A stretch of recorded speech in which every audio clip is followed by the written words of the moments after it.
I've been playing Longsword for a long time. Since 2nd gen in fact, and I love every iteration of the weapon. I love the old versions and the new, when it's strong and when it's weak. But it's not a perfect weapon, especially in Wilds.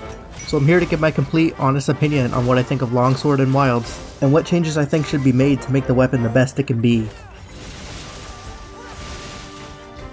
Unlike Base World, unlike Iceborne, and unlike Sunbreak, Longsword is undeniably strong in its current state. Whereas in those games it's always hovered in the middle of the pack for speedrun leaderboards, Wilds' Longsword consistently finds itself near the top. It's not the strongest, it does have competitors, but it's without a doubt a good weapon. That's not in itself a bad thing to me, as the weapon is absolutely not just so busted that it's an easy mode. Longsword is highly technical, easy to pick up like most weapons, but very hard to master. It's a weapon that, more than most, is much more powerful in the hands of an expert player than a beginner or even intermediate one. To get the most out of this weapon, you have to be consistently weaving EI counter slashes, which only have a small frame window to successfully land, in with your normal attacks, and EI counter slashes have a smaller frame window to land than perfect guards do. So I absolutely refute the notion that Longsword is both easy mode and overpowered. Easier ways to play, such as using Spirit Charge to level up the gauge or relying on Foresight Slashes, will drastically decrease the DPS you deal.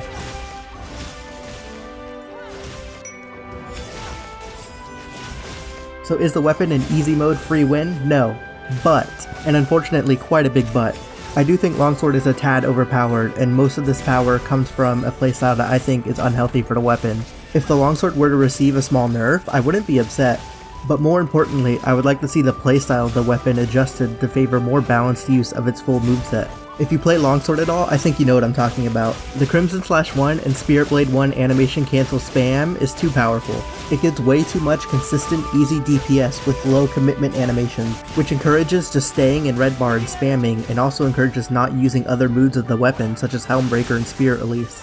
This animation cancel absolutely needs to be nerfed into the ground.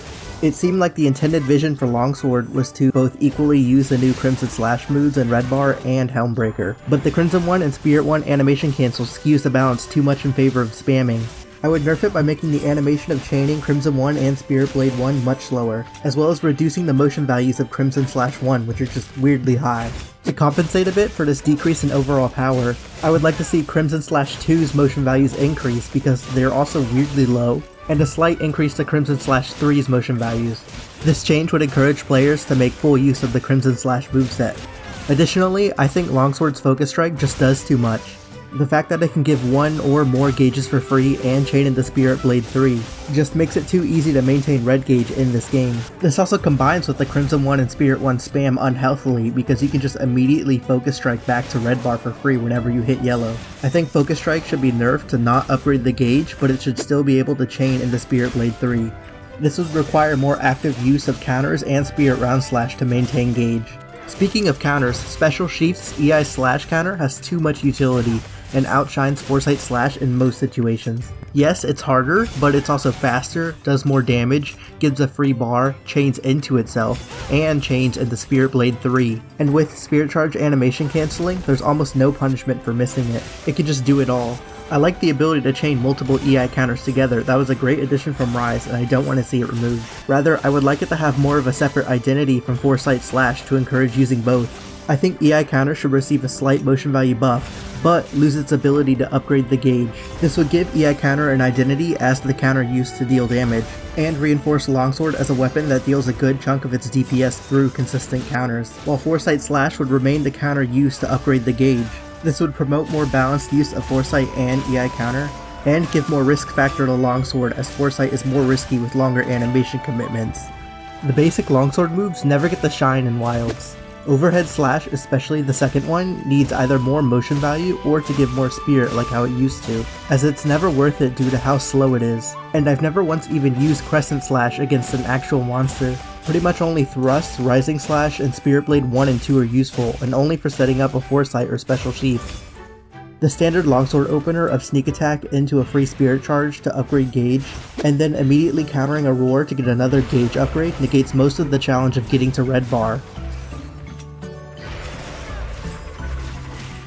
Being able to foresight in the middle of Spirit Blade 3 is kind of awkward and not nearly as safe as you would think, since it can only be done at a specific point in the attack, making it only have the niche use of sometimes covering an accidental overcommit. Spirit Blade 3 is still only rarely safe to go for compared to using foresight or EI counter, which I think overall is a good thing for balancing the decision of whether or not to go for it. The new directional Spirit Blade attacks are nice for repositioning, but much slower than the normal Spirit Blade combo, which pretty much relegates them to being purely for repositioning, and I enjoy the balance and utility of that. Speaking of repositioning, I love spinning Crimson Slash as a tool to reposition. It's by far my favorite new move. Longsword having some mobility moves to avoid attacks is a nice added flavor to the weapon. Spirit Charge almost seems like a strange addition, as it feels out of place with the rest of Longsword moveset as it's just sitting and waiting, but I don't mind it as it's pretty balanced actually, as the DPS you get from charging your bar this way is horrible compared to countering, or the Spirit Blade combo. It's a nice inclusion for beginners that sees very little use in skilled play outside of the sneak attack opening. And on the topic of Spirit Charge animation cancels I think are really cool, and add some unique extra tech to the weapon. But it does feel slightly like an exploit. I'm genuinely not sure if it's an intended mechanic, but either way, I'd like it to stay. I think Helmbreaker and Spirit Release in a vacuum are mostly in a good place actually. It's just the Crimson 1 and Spirit 1 spam that holds it back a little. However, they do have moments where they're good to use, as skilled players are finding more uses for them to retain their viability. I like Hyper Armor for the startup animation of Helmbreaker. It adds an extra layer of skill, as you very rarely see players accidentally benefiting from this, and usually only skilled use of it with good timing to find niche openings for a Helmbreaker. However, Hyper Armor for the Spirit Release follow-up feels kind of excessive. I think it would be more interesting for Longsword and require more careful planning if the player could get hit out of Spirit Release Slash. Being able to cancel sheathing after Spirit Round Slash with an attack is good for the flow of Longsword. It's a natural evolution of Iceborne introducing Special Sheath after Round Slash and decreases large amounts of downtime.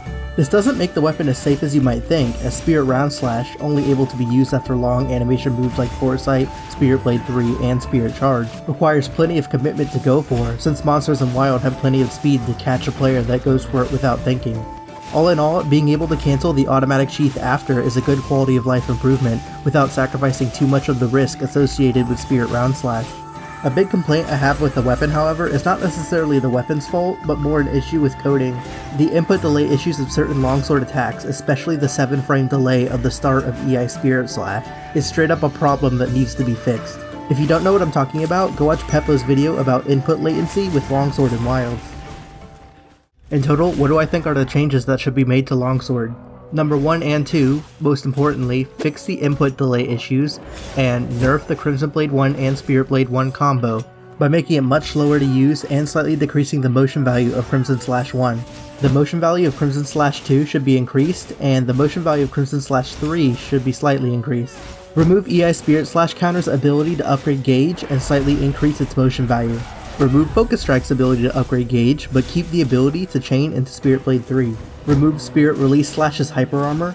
And finally, make the motion value of Overhead Slash 2 the same as the first, and either increase Overhead Slash's motion value or the amount of spirit it grants, or decrease the spirit gained from Thrust and Rising Slash. I think these changes would help Longsword have a more interesting overall moveset while retaining a good chunk of its power. I'd love to hear your thoughts in the comments, of course. If you disagree, give me your argument as to why. Longsword is my favorite weapon, and while this video listed a lot of my complaints with it, overall I love it for its complexity and style.